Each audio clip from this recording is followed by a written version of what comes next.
spinning. And we are live once again for episode 197 of Behind the Tool Belt. I'm Ty, your host, and I am currently in Ocean City, Maryland, and we will be back after these brief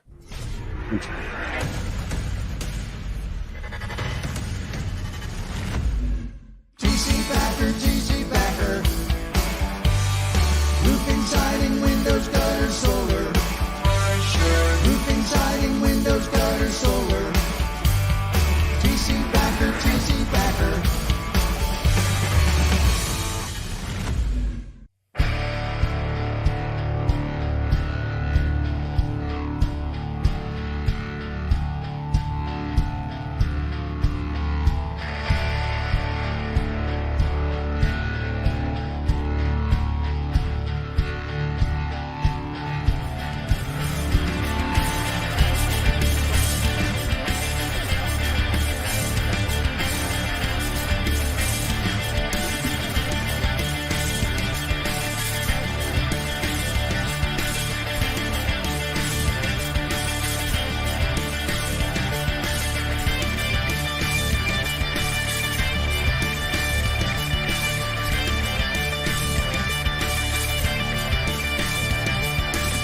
Behind the Tool Belt is sponsored by Lead Scout.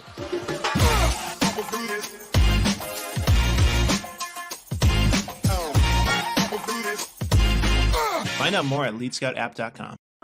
Is your lead flow down? Whether you're a company owner, office staff, salesperson, or installer, you're a roofing rock star. We help you get more leads with custom SEO, Google Ads, and a pro website.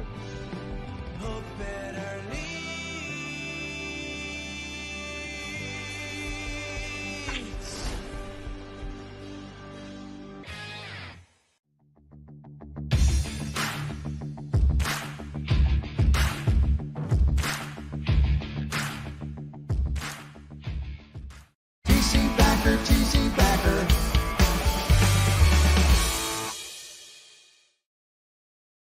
And we are back once again, episode 197, like I said earlier, and I am with my good friend Scott Lenox. Scott, how the hell are you doing, my man? Brother, I'm doing good. Look what I did. I found something perfect for what we're about to talk about this weekend. Yes, that is perfect, and it's actually right behind me. If anyone can see that perfect, look at that. beautiful sunset. Yep, there you go. You're right here with me, even though about what 180 miles from me right now. Yeah, I'm not sure how Maybe. far New York City is from Ocean City, but it's kind of funny that you're in Ocean City and I'm not. I'm up here in New York for I got a fisheries meeting this week. I'm actually coming home tomorrow night, but even while I'm up here, text messages and emails, and that kind of stuff. So we're looking forward to it, man. Yeah, no doubt. So are we. We actually got the boat in the water today. I'm super excited. Obviously, it's only Wednesday, and the fishing tournament doesn't start till Saturday at 7 a.m. lines in. And I know we're stoked. We got a couple guys from our group. I believe Glenn might be coming down. I know Jim's coming and Denny's coming down. And actually, Jana and Vic are with me today. They were my co-captains, or my number one and number two mate, to launch the boat this afternoon in the, what would you call that? Is that the harbor over there, or at West Ocean City? It's called Commercial Harbor. Okay, yeah, that's where we were. That was ramp, fun. Right? You were at the public Yes, ramp? the public ramp. Yeah, Yep. yeah, that's the West OC Commercial Harbor public ramp. Yep. Love it. I love this. I love the atmosphere down here. Sometimes it gets a little too congested for me. That's why we stay up in slower Delaware. Yeah. And we come out of the Indian River most of the time, Guinea Creek rather, and then we come into the Rehoboth Bay, into the Indian River, and then out into the Atlantic from there.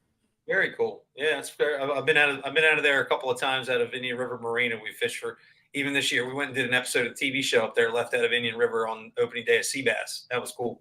It's gorgeous Love up there, that. man. Really good flounder fish in that inlet. Yes, that's where I'll be honest with you. I've obviously have fished out in the ocean a lot, but I believe the two largest flounders I've ever caught was right there at the inlet, believe it or not. And I've been out to site 10, 11, Jersey, Jersey Dell, old grounds, all of that. And it appears that I've caught my largest flounder in the bay, believe it or Yeah, not. it's the same During, for me, man. yeah, Yeah, same for me. I've been to Nantucket Shoals twice now. I still haven't cracked my biggest flounder. I think I'm going to up there over the next couple of years, but my biggest flounder was from Ocean City's Back Bay, right near the Route 50 bridge.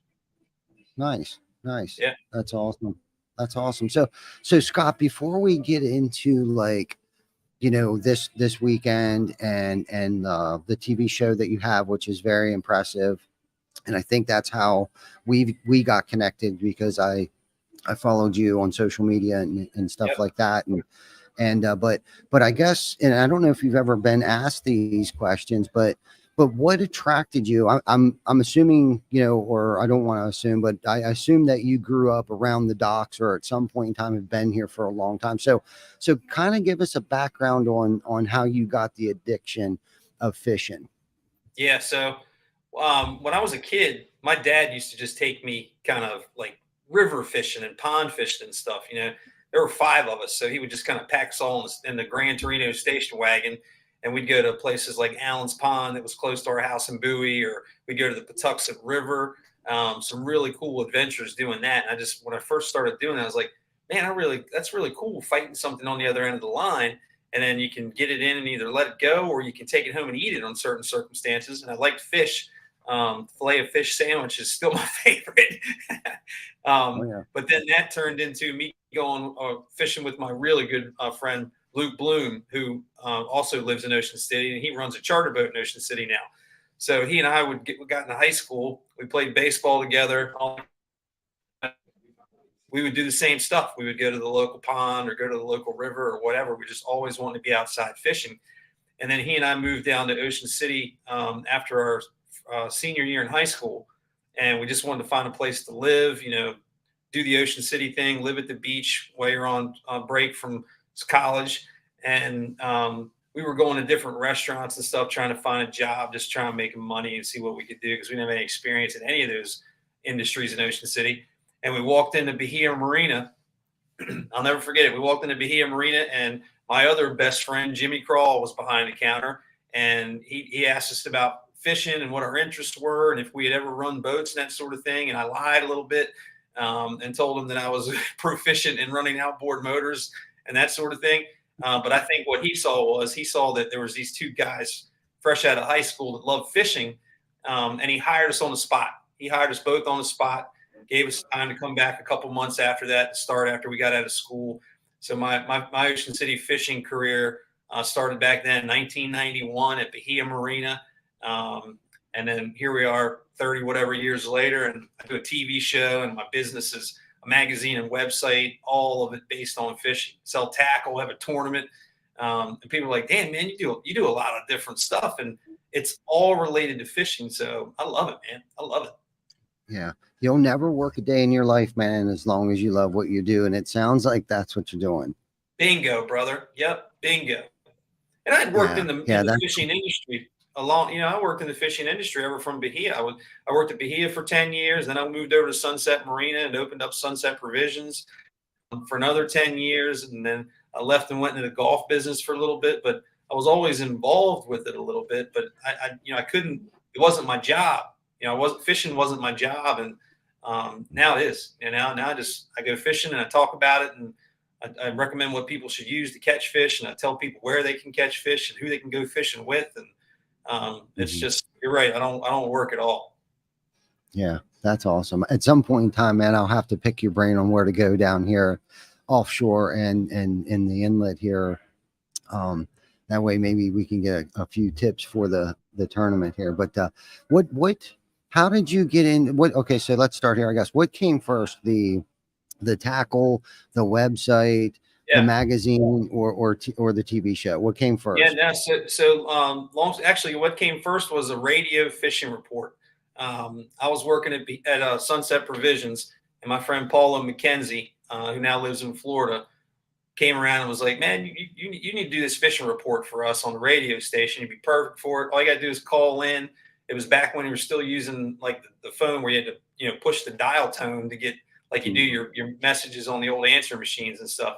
So I would call in, I would do this minute-long fishing report, and and you got to be where people were saying, "Hey man, I heard you on the radio, which was cool. And then a couple years later, Dave Messick rolled in. He was a customer of ours at Sunset Provisions when they were making a TV show called Hardcore Offshore. My buddy Tommy Hall, they started that kind of business in Ocean City with the first TV show. And Sunset Marina was a sponsor and that sort of thing. And it was going away. But Dave, being the to do some filming, he's really good at the filming and editing and stuff. He was kind of getting his chops in the fishing industry. He's always filmed surfing and skating and things like that. So he wanted to continue some sort of fishing TV show. And because he had heard me on the radio, he said, "Hey man, we're looking for a host of this show we're going to do. We're going to call it Hooked on OC. Richard Ben and his company Tournament Yacht Sales are going to sponsor it. We don't have to worry about any other sales of advertising or anything, man. The airspace is already booked." He's like, "I can't pay you nothing, dude, but you can promote the store and that sort of thing." And that was 18 years ago, man. Wow. 18 years ago. Yeah, So fast forward a little bit, and I left Sunset Marina to go into the golf biz, and the golf biz is like, I don't know if this is what I feel like doing. So I came home one afternoon, was talking to Kristen. Actually, something kind of volatile was going on at the golf course at the time. We had a management company that was coming in, and I didn't know I was going to have a job, to be honest with you.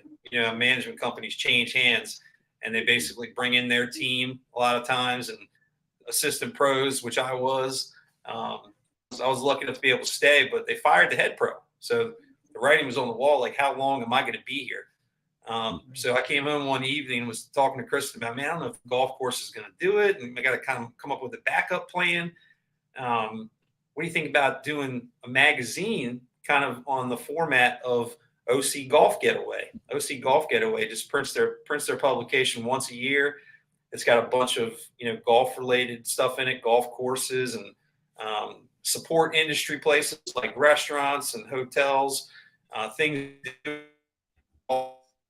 it had a website to support it. So I said, why don't we do this in the fishing world? Nobody's doing this in the fishing industry. Coastal Fisherman was a thing, but they were more localized in the season, and they printed the Coastal Fisherman in the winter. So I was more thinking of something that was just a one-time print that people could put on their coffee table or whatever, and then have this website where we could do a fishing report, and people could go on there and look and see where the places to go are and what charter boats to go on and that sort of thing. And that was 10 years ago now. It's our 10th anniversary this year. So it's pretty cool, man. And we went from our first year, we had, how many pages we had? I think we had 40 pages in our first magazine. And last year we had 132. First year, I don't even think we had the website the first year. D3, John Garrick from D3 saw me in a meeting when I was pitching the idea to the town of Ocean City and some of our advertisers. And he said, "Hey man, I think we can help each other out. I think this is going to be a really good thing. And if you're interested, why don't we partner up with the website and we'll help you with some promotion and things like that." And they had the idea for the Daily Angle. So a year or so later, we had the website done, and then now we get over 1 million visits a year to the website. So it's pretty crazy, man. I'm a lucky guy. Yeah, that's interesting. You mentioned a couple things. You saw the writing on the wall at the golf thing, and that was your intuition to kind of move on. And it sounds like, we talk about this on this podcast, and those of you that are watching this that are in the roofing industry, just to kind of fast forward here a little bit, the reason why this is so special and why Scott's on here, one, first and foremost, I love fishing, and anybody that knows me knows that I love fishing. I love teaching people how to fish. I love taking people fishing. And one of my famous lines is that you can give a man a fish and he would eat for a day, but if you teach a man how to fish, he'd eat for a lifetime. Yeah. And I mean that as a metaphor, as yes, fishing, definitely love to do that. Love to teach people how to do that. But I also love to teach and coach and mentor people personally and professionally with whatever profession that they're in, mostly motivational stuff. I can get people pretty fired up, but Scott and I were talking the other day to try to figure out how many years we've sponsored this thing. And I went back through my old t-shirts, and the latest one I could find was 2018. And it's funny because I went through that. We went through 3 branding stages in the past 5 years. I was trying to figure out until we came up with this logo. But we had the very first t-shirt had our round logo on it that just said TCB on it, kind of like Outer Bank. Yeah. Yeah. And Yeah, then I think Scott, yeah, go ahead. You had that square logo. It was just a rectangle, and it said "gutter done" down at the bottom. And then the funny thing was, the folks at the T-shirt company were like, "You really want to use this logo on a T-shirt?" And I was like, "It's the only one he's got." And then you can't. I really love your logo now. That's a great logo. Yeah. We finally settled into one. It took a while, because we had one. It was just basically our name years ago, and then about 4 years ago I started to just really dive in. I felt like I needed something modern, and fortunately we didn't go all in on anything until we got this. And big shout out to John Stauffer, who was our website design guy at that time, who has currently several few years ago actually came to work for us full time. And John has always complimented me well in terms of being very patient with me, and able to read me and articulate things better for me,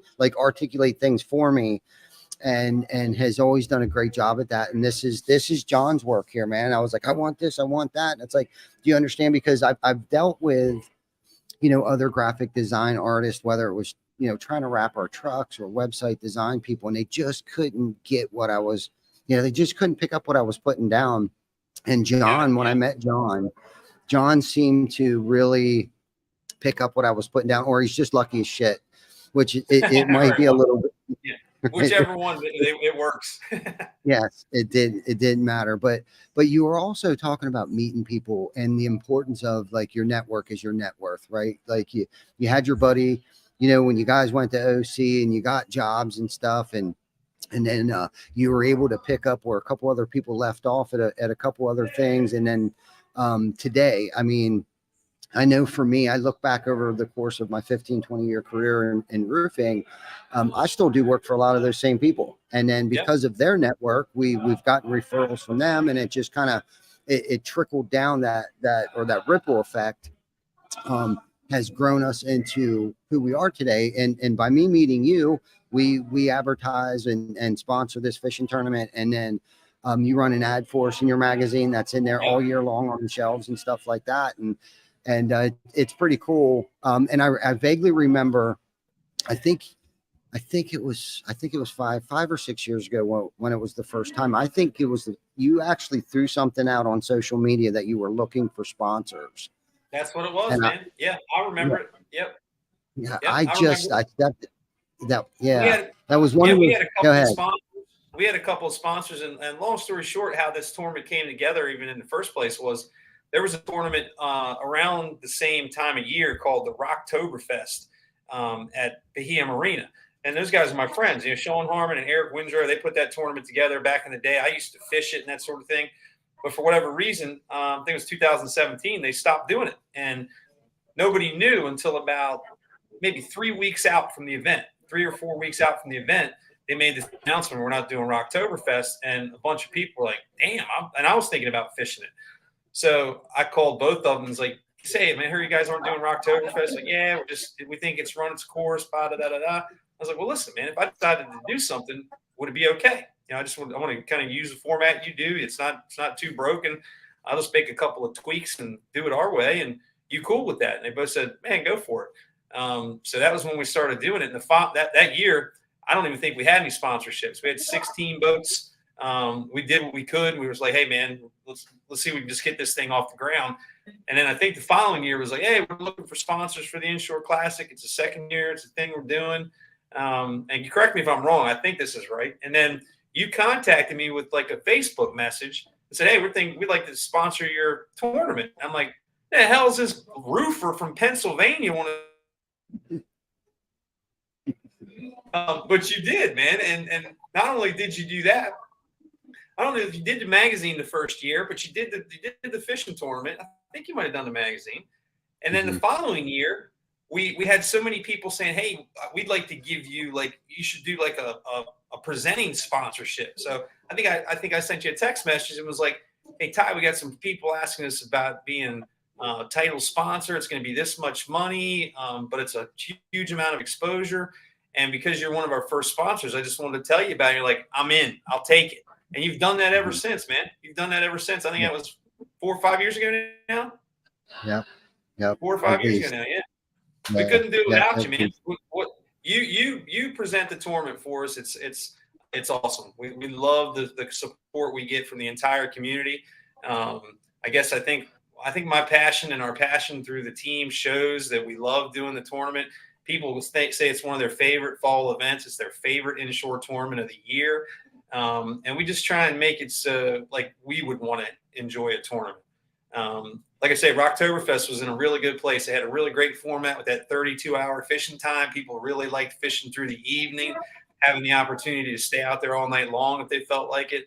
The different fish categories where you had different, rockfish, flounder, tog, and then this open category where kind of all kinds of other stuff fell into it. And that's one of the things we tweaked was Rocktoberfest. If you caught anything on hook and line, you could weigh it for the open category. I was like, dude, I'm not weighing stingrays and cow nose rays and stargazers and eels and all that other crap. So we're going to make a list of stuff that's available that is going to be weighed for the open. Calcuttas just like they used to do them. And then we had people say, hey, man, we'd like to do a $500 Calcutta. And I was like, whatever, I'll just collect the money. If you guys want to do a $500 Calcutta, we can do that. And that was, I think, 3 years ago. And the tournament purse went like almost double. And then we went from 16 boats the first year. And we've steadily grown every year. Last year we had 54 boats, man, 54 boats. And we wrote checks that were totaled like almost $24,000. Wow. So it's grown a lot. And for a little inshore fishing tournament where people have a good time, we do an awards banquet on Sunday night at the Marlin Club. You've been there. We have some grub, just kind of shoot the bull and talk about, fishing over the weekend and the experiences people had and that kind of stuff. It's all about, for us, it's all about the camaraderie. It's cool that people get some trophies and win some money and that kind of thing. But it's all about these relationships that we see people that never knew each other. They showed up there at the scales for the Inshore Classic, and now they talk to each other all the time when they're out there on the water. That's what's the best thing for us. Yeah. Yeah, for sure. I got to meet some great people. I don't get to see them out on the water as much because we fish the Delaware waters, but we have stayed in contact with them through social media and things like that. And I love it because this is kind of like our last big hurrah of the season. We get to bring a couple, team members from TC Backer down and get them on the water, and they love fishing.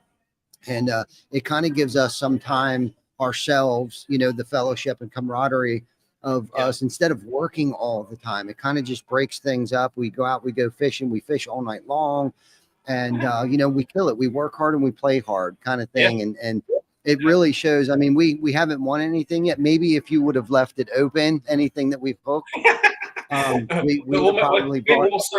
start the TC Backer horseshoe crab division. 5-gallon bucket. Yeah, right. But we love it. I love what you do, Scott, down here. You've had a lot of impact on Ocean City for many, many, many years. And that's the consistency and the tenacity that you have, and the suit up and show up and be as consistent as you are is a true testament of what kind of person you are. You're not just professionally, but on your personal side too. I see you're always with your wife. She appears to be your best friend. And I know that personally because I've seen you guys outside the camera, outside Facebook, and how close knit family that you have, the three of you. And it's pretty amazing to watch. I got to watch your, what's your son's name?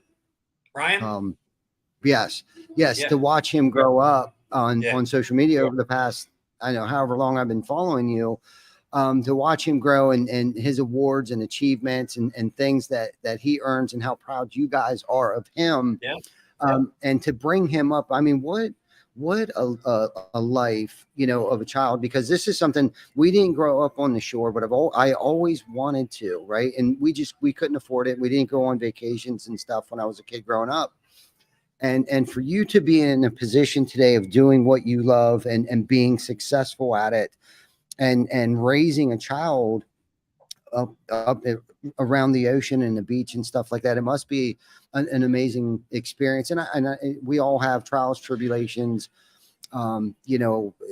everything, everybody has issues and stuff like that. I'm sure it's not as, rosy as we make it appear at times, because we have to suit up, show up every day with a smile on our face, because that's what we have to do as business owners and parents, right? We got to have our stuff together. And it was like today, for instance, I didn't think we were going to make it. I thought for sure we're going to be going live from the docks on my phone. And, you got I saw trailer brakes and stuff.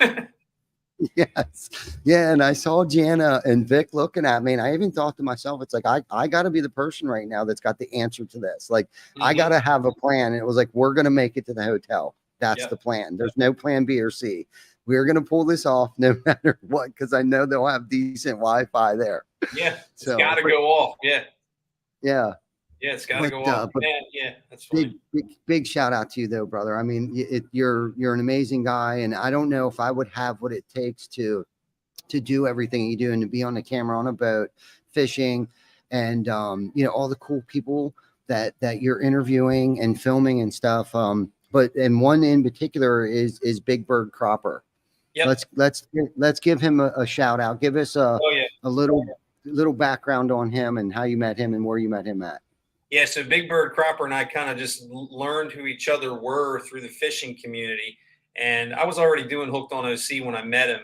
And we got to the point where, like, man, I got to go fishing with you sometime. You look like you fish a lot and look like a fun guy. You're obviously good at this. One of the best fishermen in Ocean City as far as back bay stuff goes, maybe the best. They proved that last year by winning the OC Inshore Classic. But we got on the boat with him one day, and we're best friends now. He is just an absolutely awesome human being. He would give you that raggedy ass shirt right off his back with the sleeves cut off of it and everything, if you asked him to. He's just that guy. He loves just taking people fishing, and it's all about just people smiling, having a good time, being together on the water. And if you catch some fish, great. And if not, you still had a good time because you're with great people. And he's just got to be a great friend of mine. He's a really great contributor to our fishing OC stuff. He sends me fishing reports every time he goes and catches something. And he's just a wealth of knowledge too. His family, I don't know if you know this or not, his family's been in Ocean City area for like 200 years. So I think he's been around for 110 of them, but his family total has been around for over 200 years. And when you hear the name Cropper in Ocean City, that just makes sense. I mean, even people from out of town, like you probably know the Cropper name. There's Cropper and there's Mumford and there's names like that just in and around Ocean City. They're the history of Ocean City, right? And he's a great dude, man. Love Big Bird, love him. No doubt. And we'll get the pleasure to see him this weekend. I'm assuming he'll be here. I can't imagine he would miss it. Yeah, he's got to try and defend the title this year. And he's made it a little bit more difficult for folks. I'm not sure if you know or not, but with his winnings last year, they put a trolling motor on his boat.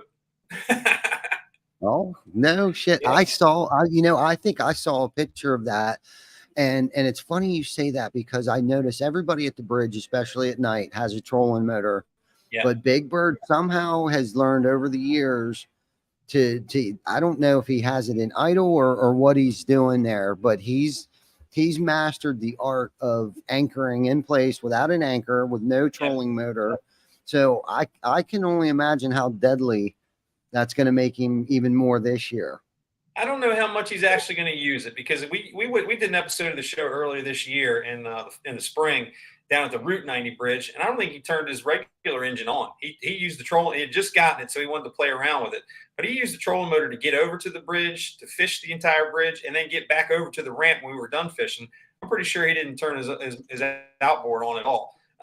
But the thing, it's same with me. Around the Route 50 bridge, you got to be ready with those controls, man. Because it's one thing if you're on the anchor and you don't have any place to go. Your anchor, lots got to go wrong for your rope to break or the anchor to come loose or something like that. Trolling motor, it's all up to electronics, the signal that it's got with the GPS and the satellite. Lots that can go wrong with the trolling motors nowadays. So he's going to use it, but I don't think he's going to rely on It's one of those things where like he might turn it on when they're working a certain piling set or something like that. But I think he's better at the controls, like you mentioned, than he would be relying on a trolling motor to sit in one place. Because part of the reason that they do so well is because they're always working their baits back and forth and side to side, different piling sets and that sort of thing. And it gets kind of tough during the Inshore Classic because all the piling sets are taken up by boats. But he does a really good job of going forward and backward, north and south to be able to work those columns so he has a better opportunity to catch fish. We'll see, man. It's going to be an interesting thing. And with the slot that we've got for rockfish now, man, it could be anybody's game. You got to get lucky and have one fall in there. Yeah, for sure. We had an incident probably 2 years ago. I don't have a trolling motor on, but I have a joystick and it's got an anchor button, and the engines will do whatever it needs to do. That's and cool. It failed. Yeah, it Wow. failed. Yeah, see what I'm talking about. That's exactly what I'm talking about. Yeah, man, it failed, but I was able to get us out of there. And again, it was newer to me and just messing, but it failed. It wasn't, I swear it wasn't operator error, Right. which my crewmates probably thought that at the time. But it wasn't, because I fortunately I was able to get it shut off. Literally, I had to turn the key off and turn it back on quick, start the engines and pull it in reverse to get us out of there. Oh, wow. And one or two guys almost came off the boat, but we didn't hit the bridge. The boat was fine, but we ended up leaving early because I had to limp it back. Yeah, that's not good. I literally, it had something to do with the steering as well. So I had to actually steer the boat using my controls to get it back to the docks and get it on the trailer to get it down to the mechanic. So that was one of those moments that makes you a little better captain. Yep. So that was a scare for us there. And then there was something else I wanted to say too. Oh, it is definitely a skill. I mean, it's not impossible, obviously, to sit there and anchor yourself on just your regular outboards, because we do it. And this isn't like the standard fishing for us. We do a lot of jigging, and we sit on top of racks or we drift right out in the ocean or in the bay. So when we came down here for the first time, I don't know when it was, 5 or 6 years ago, to participate in your tournament, I was like, dude, how are they doing that? So we waited till like real late in the morning. Believe it or not, I thought nobody was going to be there, dude. There was eight deep, but I was like, you know what? Yeah, I backed right in there. I think it was high tide. So I backed right in on this, I guess, what would that be? The north side, on the north side of the bridge. And so it was getting ready to go out, you're saying? Yes. Yep. Yes, that'd be low tide. And it was like, I was like, you know what, this isn't that bad. And really, the less you mess with it, the easier it is. You know what I mean? If you sit there and really try to keep it perfect and you get comfortable with it being close to those boats, close to the bridge and stuff, it's really not that bad. But that's where you got to be. I think, especially at night, because you're not going to be drifting, at least not for me. I'm not, we do drift a little bit, but it gets kind of dark out there in some spots. Is to just hunker down there at the bridge. Some of the spots with lights you can manage that, like in the main part of the inlet, now behind Ocean City where the that new hotel is, that's lit up pretty good. So you could get away with drifting a few spots like that. But other than that, you're right, I wouldn't mess with it. Yeah, exactly. And that's where we're actually at right now. The Canberra. What's it? Yeah, Cambria. Yeah, Cambria. Yeah, that's where we're at. We've stayed here. I think this is our 3rd year here. It's very cool. You can watch your competition right out the window. Exactly. And it's perfect because our boat's right across the bridge here. So it's kind of perfect whenever we need to take a quick break or whatever. But yeah, we love it down here, man. I wish we could get down here more often. Janet and I have talked about moving to OC and getting a bigger boat, actually, because up where we're at, we're maxed out on the size boat that we can get. But I also like being in the bay. So it's kind of like, I don't know what we're going to do in the next couple of years. It's hard to say. It all depends on what you do more of. Like Kristen and I, we fish in the bay 90% of the time, and I'm spoiled ass rotten, so I get to go do TV shows on other boats. Not everybody else gets to do that. So my decision's real easy. I'm going to keep the boat for the bay and just hopefully keep doing a TV show for another 25 years or so. Just There get you invited go. on the big rigs to go off in the ocean. But yeah, you're right. Most folks have to make a decision on what am I going to do more of, and I think something in that 25 to 35 range, center console, maybe with 2 outboards on it. You can do that inshore, in the bay, and offshore. Pick your days when you go in the ocean, and then you might be a little bit oversized for the back bay, but there's still plenty of places that you can fish for sure. Yeah, that's how I feel too. I feel the same way over there in Delaware. And the funny thing is a lot of people think there isn't any fish over in the Indian River Bay. And I love Oh yeah. hearing them say that. And it's like, I almost agree with them. Like, yeah, you're right. Mhm. There is no fish. Go out in the Yeah, ocean. I'll yeah, stay in the you're boat right. today. Yeah, I tell people there's no fish in the thoroughfare all the time. Yeah, right. Exactly. And Yeah. I think that's the only place we've actually caught decent sized flounder down here. Thoroughfare? Mm-hmm. Yeah, Yeah. thoroughfare is a spot in the spring. There's a couple spots now, maybe 3 or 4 years. The first flounder of the season has been caught in the thoroughfare, and then it's usually good up there through June when water temperatures start warming up, and then they move in a little bit deeper water. But there's still deep water in the thoroughfare too, so you can catch them in the deeper water of the thoroughfare as well. So it's a good spot. Yeah. Yeah, for sure. For sure. So what if somebody's listening in and they wanted to participate in the fishing tournament, what would they have to do?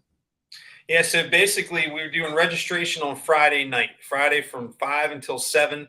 It's at the Sunset Marina Activity Room. And I've had a couple of questions online just today where is that? It sounds like we're going to have some new blood in the game, which is really good. We've got some people that are fishing for their first time, which is great. But the Sunset Marina Activity Room is at the east end of Sunset Avenue. Go all the way down past Atlantic Tackle and Sunset Grill, and then pull into their parking lot on the north side of the road. You'll see their pool complex, and there's a 2-story building. The activity room is downstairs. We'll be there. And we'll have all the first 50 folks that register get buckets, and we'll have T-shirts. First 50 boats that sign up also get a T-shirt as long as they last. We'll be selling some extra T-shirts. I just put the T-shirt design up on Facebook a little while ago. It looks really good this year. Picked a cool color. We picked like a cool blue color for it this year. And then we'll do all the signups there until 7 o'clock. And we stayed late last year. Had a couple of people send me a text message that, hey, I'm not going to be there on time. Do you mind waiting? And as long as it's not too late, yeah, we'll take you in there because we want the boats and the money so we can do some good payouts. Like I say, last year.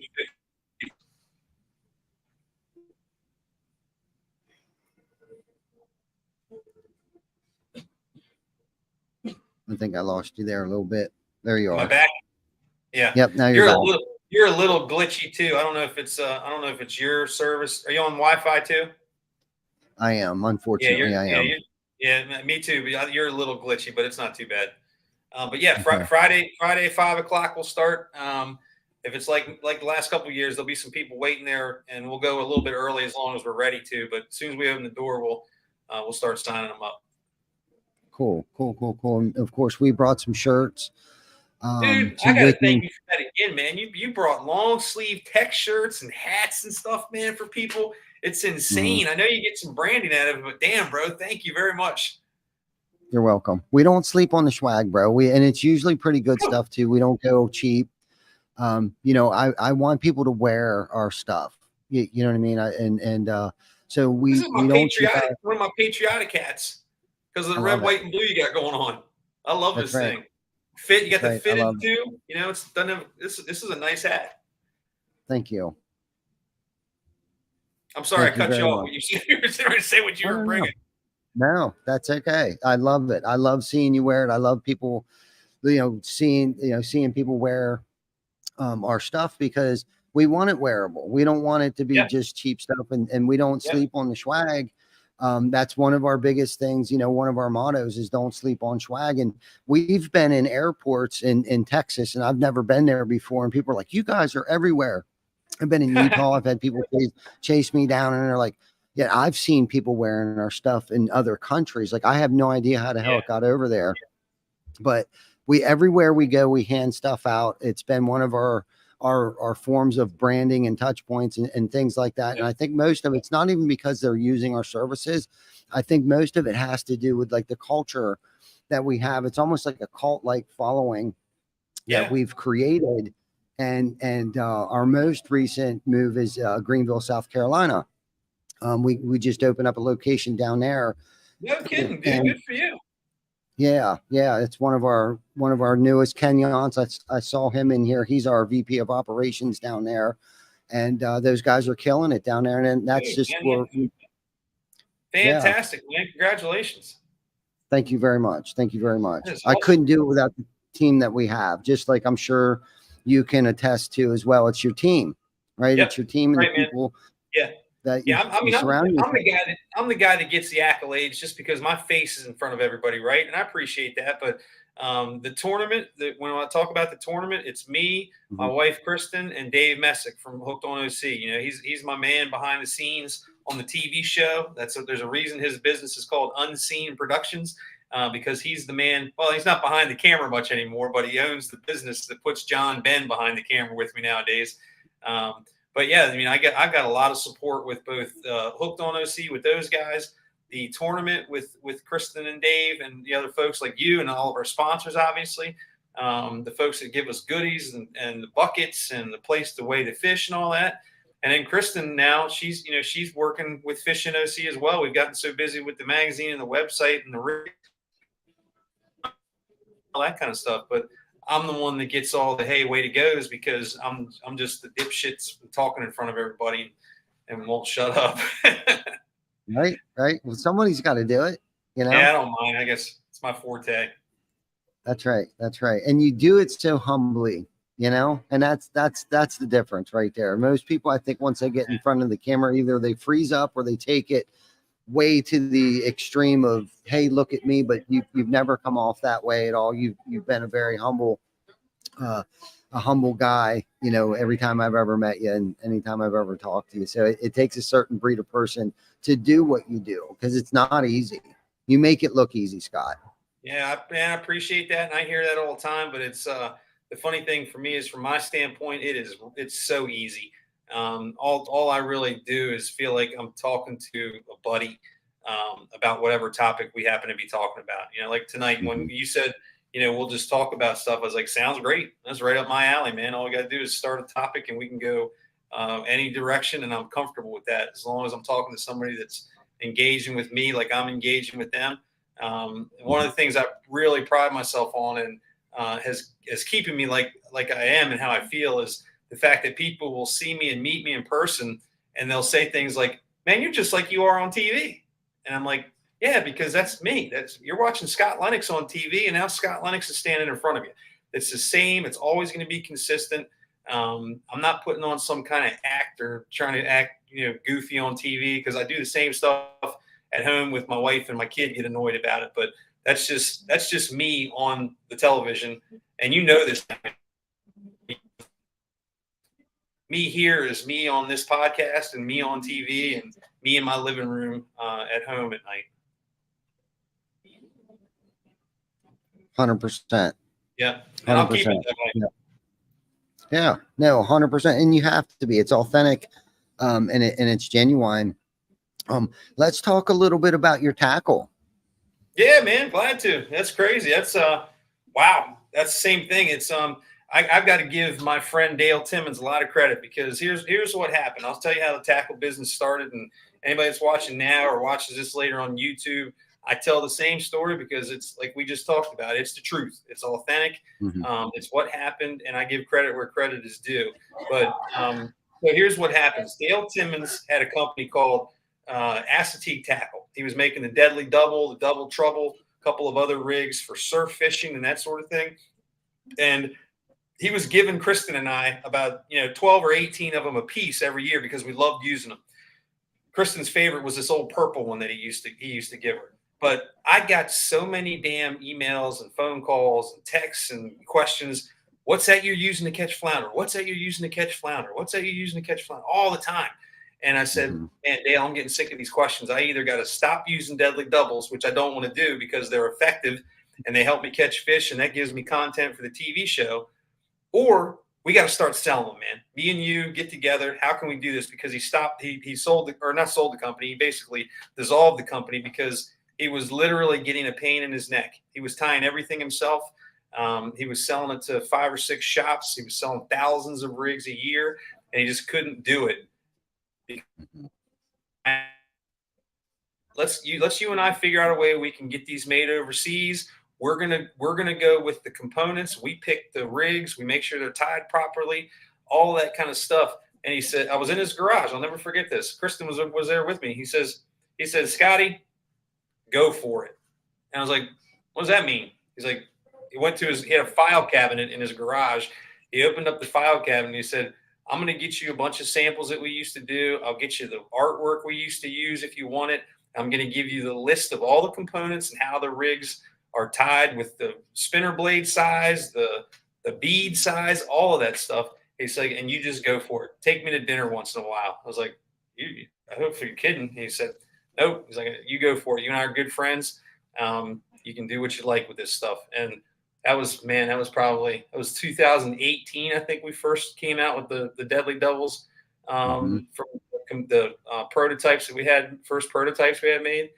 And now here we are, like, insane, dude. We've got 30 some SKUs. I've got custom handmade tog jigs in our portfolio now. We've got a little rockfish rig, of the thingamajig that's working really, really well for people.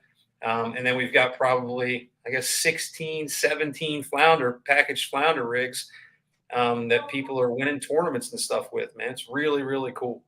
Really cool. That is cool.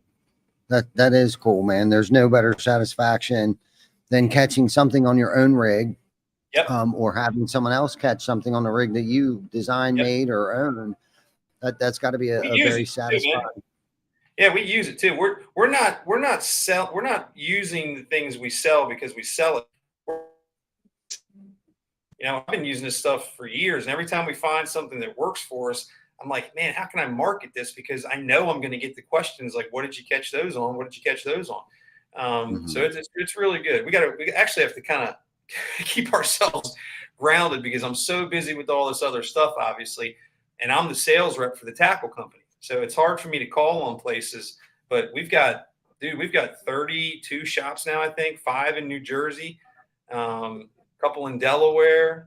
Yeah. Basically every tackle shop in Ocean City carries our stuff. And people go in these places and ask for it by name. And that's outstanding to us. And Atlantic Tackle is our scale for this weekend. They sell of the Deadly Double Chartreuse, which is our number one seller right now, their number one seller.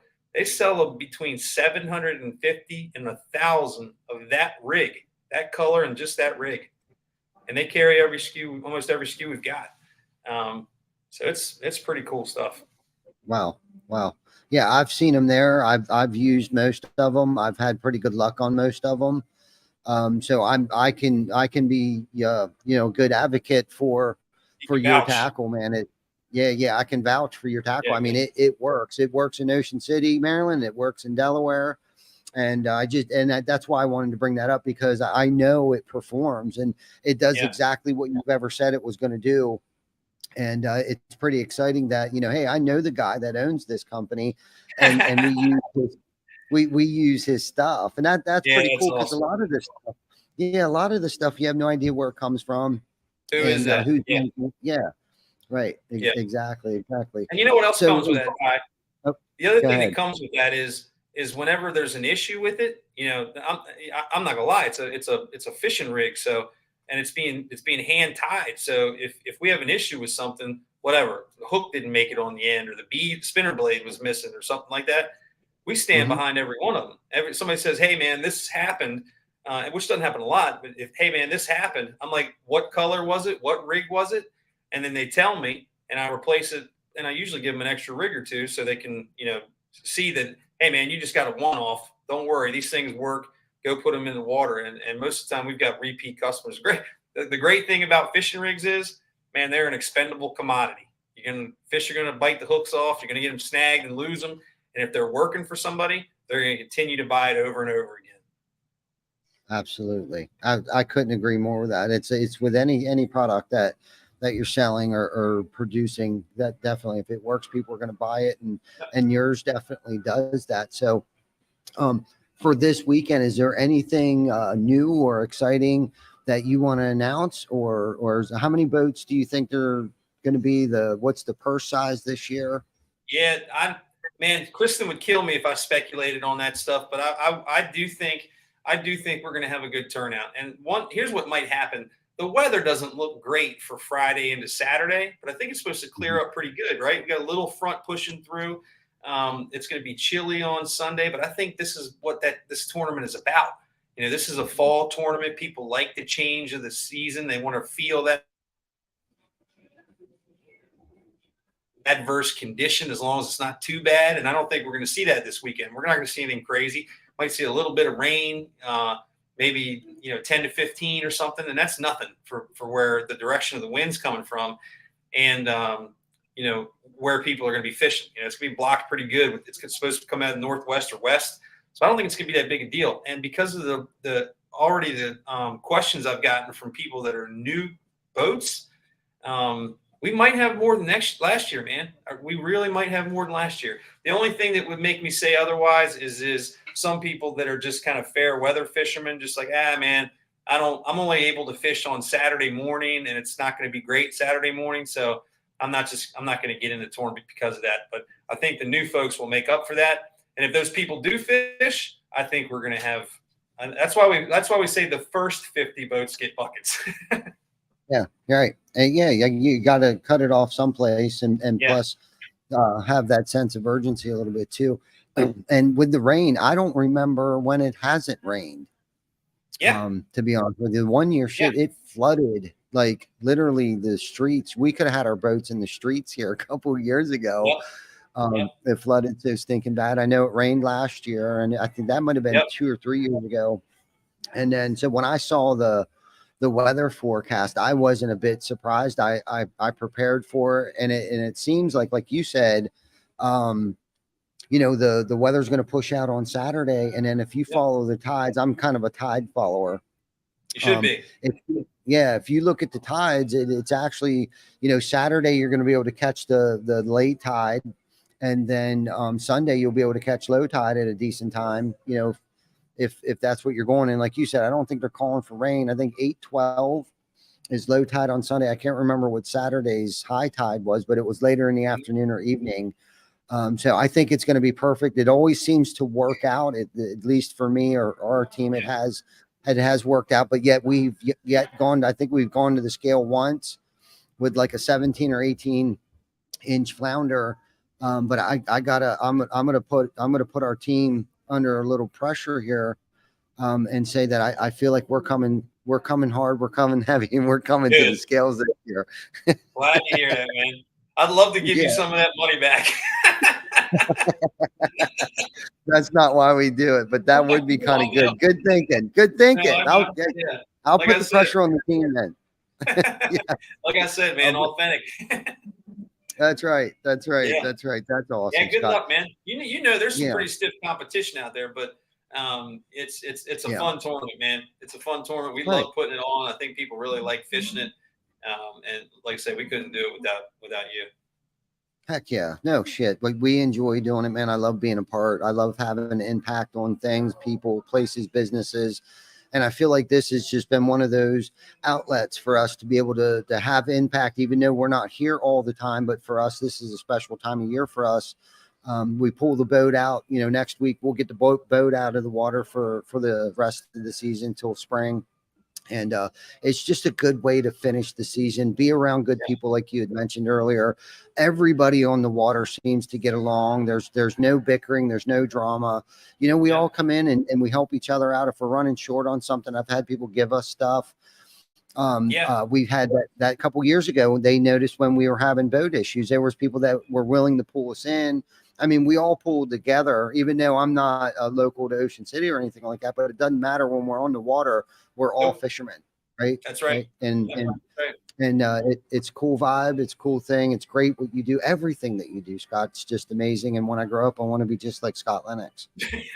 See, I tell her, but I want to be just like TC Backer. No doubt, brother. No doubt.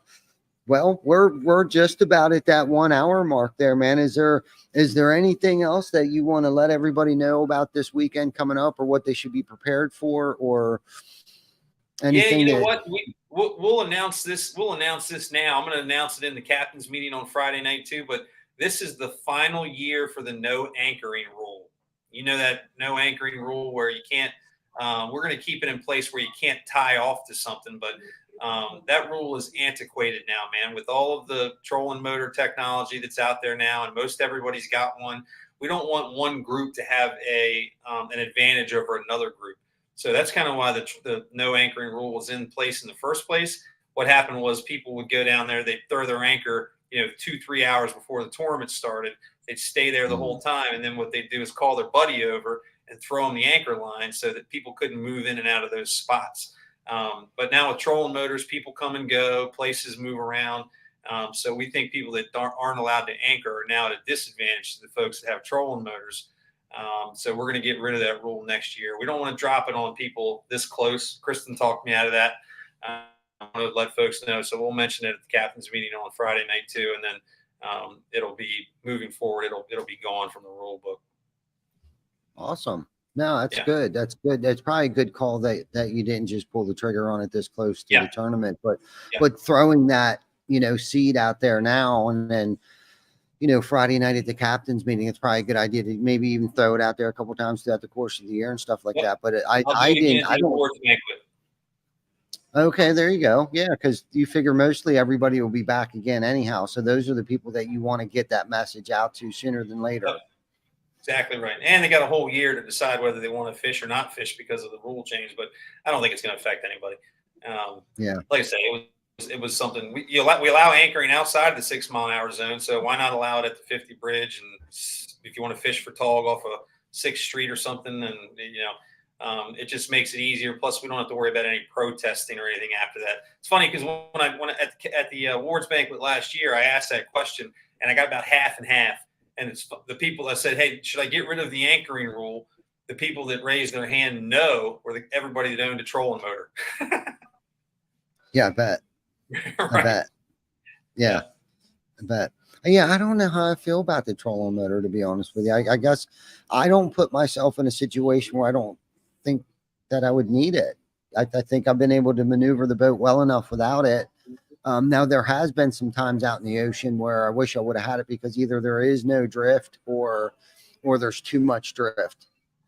You know what I mean? And believe it or not, it's been flat as ice out in the ocean already, where it's kind of like, there's no movement whatsoever. But then you try to take advantage of that and park yourself over top of a wreck and just sit there and jig all day. Yep. Yeah, that's it. So, I mean, it's nice because you push that spot lock on the on the remote, and you don't have to worry about moving. It's just it's a game changer when it comes to not having to worry about it. You obviously got to be paying attention, but it's fishing the jetty and places like that really it's nice. And you don't have to worry about throwing a 20-pound anchor overboard and pulling it back over or getting it stuck and losing it, rope and all that kind of stuff. And the convenience of being able to just turn it off, move 20 feet, and drop it again, and you're already anchored. That's why it's a game changer in my book. Yeah, for sure. I'm sure if I used one, it would be definitely. I'd change my mind about it, but it's just I don't know. I guess I've gone so long without one. My buddy Glenn, who will be with us, I think, on Saturday, he recently, I think, just put one on his boat, and he said it is a game changer. Yep. That's the term I hear every time somebody puts one on there is game changer, just because of how it moves for you. When you hit spot lock, if you get out of position, it'll put you back in position. That's what's cool about it. You just, like I say, you got to pay attention, because a couple of times I've had some kind of signal loss or interference, and then beep beep. Next thing you know, you're drifting toward the bridge, and that's why I always leave my engine in idle while I'm doing it, so I don't have to start it and try and fire it in gear. And I recommend everybody should do that fishing around the Route 50 bridge. If you're in the ocean, that's one thing, where if you just drift off a spot, or if you're at the jetty and you drift off the spot, as long as you're not moving toward the rocks, no big deal. But when you're fishing at the Route 50 bridge, 99 times out of 100, you're fishing away from the bridge with tide going toward. If something goes haywire, this from personal experience. If something goes haywire or just doesn't work, you got to be able to just kind of put the boat in gear and get out of there. Yes, exactly. Exactly. Yep. Yep. Yep. And sounds like you know that from experience, no doubt. I do. Brother. Yeah. Yeah. Kristen gets a little nervous when we fish around the bridge, and I still haven't gotten her to stay long to try those rockfish and stuff. I got to do that on my own because she doesn't trust that trolling motor being down there. Mm-hmm. Yeah. Well, I would imagine it takes a minute to get used to it as well. Absolutely. You know, to get comfortable with it, get used to it, that it's going to do its job, and something that small can actually hold a 24-foot boat or 25-foot boat Yeah. in place. Yeah. Yeah, it's pretty amazing. It's pretty amazing. Cool. Awesome, brother. Well, it's always a pleasure when we get together. I look forward to seeing you this weekend. We'll see you Friday. We'll sign up for the Calcutta. We'll drop our shirts off, our hats this year, our TC bagger swag. And Right. yeah, man, I look forward to it, man. I'm ready to go. Yeah, we were really looking forward to it. I'm looking forward to a great turnout. And Ty, thanks again, man. I'll thank you again when we're in person. But we couldn't do this without you. And not only can we not do it without you, you elevate the event to a different level because of the stuff you help provide to the participants, and the money that provide the sponsorship. We're able to put like almost all, if not all, of the prize money and Calcutta money back into the tournament so people get paid well. It helps us pay for the dinner and the trophies and all that stuff, man. So thank you so much for doing that. And with adding stuff like this and the things you put in the buckets, it's just, you make it really, really great for us, man. We appreciate it. You're welcome, man. It's our pleasure. Believe me, it's definitely our pleasure. Thank you for everything that you do for the community of Ocean City, Maryland, and That's no Ocean problem. City, Maryland. Thank you. Yeah, that's no problem. I will continue to do it as long as they'll let me. There you go, man. There you go. There you go. Cool. Good stuff, man. Well, I'll see you Friday, man. Have a good evening. Safe travels. And everybody, thank you for tuning in every single week for episode 197. We got a big one coming up, 200. Episode 200 is getting ready to Good for pop you, off. man. Yep, 3 weeks, almost four years coming up. Solid every single Wednesday. We have Wow. not missed a Wednesday, not one time. Doesn't Damn, good matter for what's you. going on. Yeah, man. Yep. Like you said, For dude, sure. consistency. Nice going. Yep. That's what it's about, man. It's about the consistency, brother. That's right, man. Cool. Well, you guys have a good night. Thank you for tuning in, Scott. I will see you Friday. See you Friday, brother. Thanks much. Yep. Later.